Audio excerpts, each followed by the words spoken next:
Guys, इस video के शुरू होने से पहले मैं आप लोगों को ये बात बताना चाहता हूँ कि मैंने इस वीडियो के अंदर जितनी भी बातें बोली हैं वो प्योरली रिसर्च के ऊपर बेस्ड हैं, जो कि मुझे इंटरनेट से मिली है।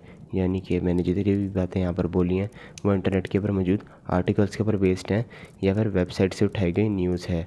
क्योंकि जब ये सारे के सारे इवेंट्स या फिर केसेस हो रहे थे तब मैं वहाँ पर पर्सनली तो मौजूद था नहीं, जिसकी वजह से यहाँ पर मैंने जितनी भी बातें बोली हैं वो प्योरली रूमर्स या फिर दूसरों के देखे गए न्यूज़ के ऊपर बेस्ड हैं। जिसकी वजह से अगर मैं यहाँ पर कोई गलत बात बोलूँ या फिर किसी को कुछ बुरा लगता है तो मैं यहाँ पर एडवांस में सॉरी बोलना चाहता हूँ। तो फिर इस डिस्क्लेमर के साथ let's start our today's feature presentation.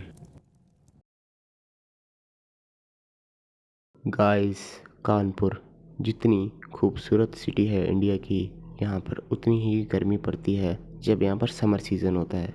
और यहाँ की गर्मी काफ़ी ज़्यादा थका देने वाली और पसीना दिला देने वाली होती है, जिसकी वजह से लोग गर्मी के मौसम में अक्सर रात में छत के ऊपर पलंग रख कर सोते हैं। और ये बात कानपुर में काफ़ी ज़्यादा आम है और आप में से जो उधर रहता होगा वो इस बात के बारे में बखूबी जानता भी होगा। लेकिन गाइस, जो लोग अपने आराम के लिए छत के ऊपर सोते थे उनको क्या पता था कि थोड़े वक्त बाद ये जो आराम लेने वाला सिलसिला होगा वो एक नाइटमेयर के अंदर तब्दील होने वाला था।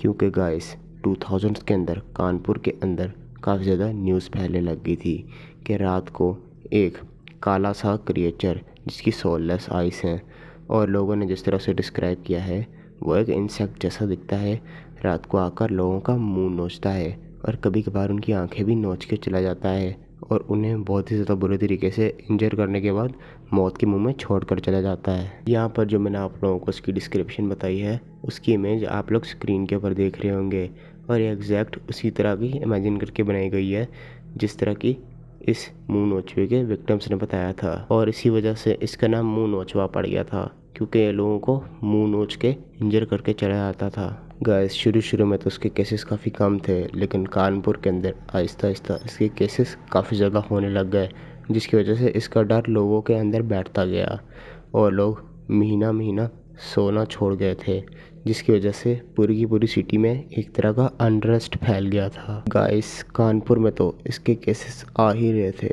लेकिन आहिस्ता आहिस्ता इसके केसेस पूरी कंट्री में भी फैलने लग गए और मोस्ट नोटेबली छोटे छोटे विलेज एरियाज़ में और इलाहाबाद में, जहाँ पर लोग ज़्यादा से ज़्यादा पलंग छत के पर रख कर सोते थे।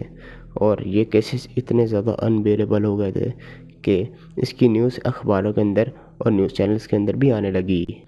हद तो तब हो गई जब लोगों की लिटरल डेथ होने लग गई इस क्रीचर के अटैक्स की वजह से, जिसकी वजह से यहाँ पर इंडियन गवर्नमेंट को भी सामने आना पड़ा।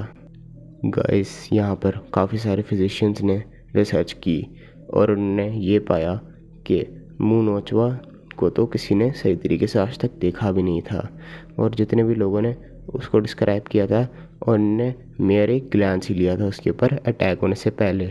गाइस, यहाँ पर कुछ रिसर्चर्स का तो ये भी कहना था कि ये एक मुंह नोचवा कोई क्रिएचर या फिर एक बिग इंसेक्ट नहीं बल्कि एक बहुत बड़ा सा वल्चर हो सकता है। लेकिन यहाँ पर नोटेबल बात यह है कि वल्चर सिर्फ डेड बॉडीज़ को अटैक करते हैं और आई डोंट थिंक कि वो इतने बेवकूफ़ होते होंगे कि एक सोते हुए इंसान को डेड बॉडी कंसिडर कर लेते हों। और यहाँ पर IRA यानी इंडियन रैशनलिस्ट एसोसिएशन और साइकोलॉजिस्ट्स की माने तो इनके मुंह के ऊपर जितने भी निशान थे, विक्टिम्स के मुंह के ऊपर जितने भी निशान थे वो उनके नाखूनों से मैच कर रहे थे। यानी कि इनका ये कहना था कि सारे विक्टिम्स ने अपना मुंह खुद ही नोचा होगा, जो कि एक काफ़ी ज़्यादा कॉमन साइकोलॉजिकल टर्म है। ये बात काफ़ी हद तक सेंस भी बनाती नज़र आ रही थी।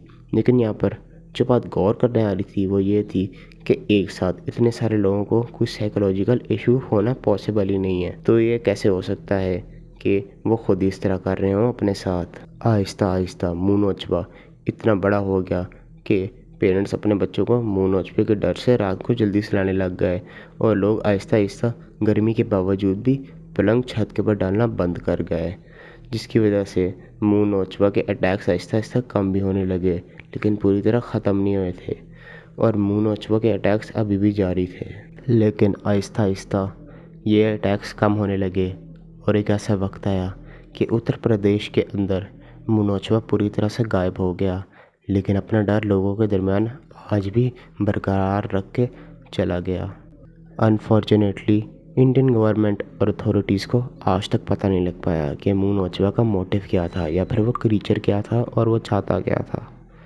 लेकिन एक बात कन्फर्म थी कि वो हमेशा हमेशा के लिए लोगों के अंदर अपना डर बिठा कर चला गया था। So guys, this was it for today's video. लेकिन गाइस, इस वीडियो से जाने से पहले मैं आप लोगों को ये बात बताना चाहता हूँ कि इस वीडियो के अंदर जितनी बातें हैं वो सारी की सारी प्योरली रिसर्च के ऊपर बेस्ड हैं, जो कि मैंने शुरू के डिस्क्लेमर में भी बताया है। जिसकी वजह से यहाँ पर अगर किसी को कुछ अलग चीज़ लगी हो या फिर आप लोगों को लगता है कि मैंने कुछ गलत बोला हो या फिर कोई चीज़ मिस आउट रह गई हो, तो आप लोग वो कमेंट सेक्शन में लिख के बता सकते हैं। या फिर आप लोग किस टॉपिक के ऊपर बेस्ड मेरी अगली वीडियो देखना चाहते हैं उसके बारे में सजेशन आप नीचे कमेंट सेक्शन में दे सकते हैं। एंड एज ऑलवेज मैं आप लोगों के लिए वीडियो बनाकर लाऊंगा। And I will see you guys soon. Till then, peace out.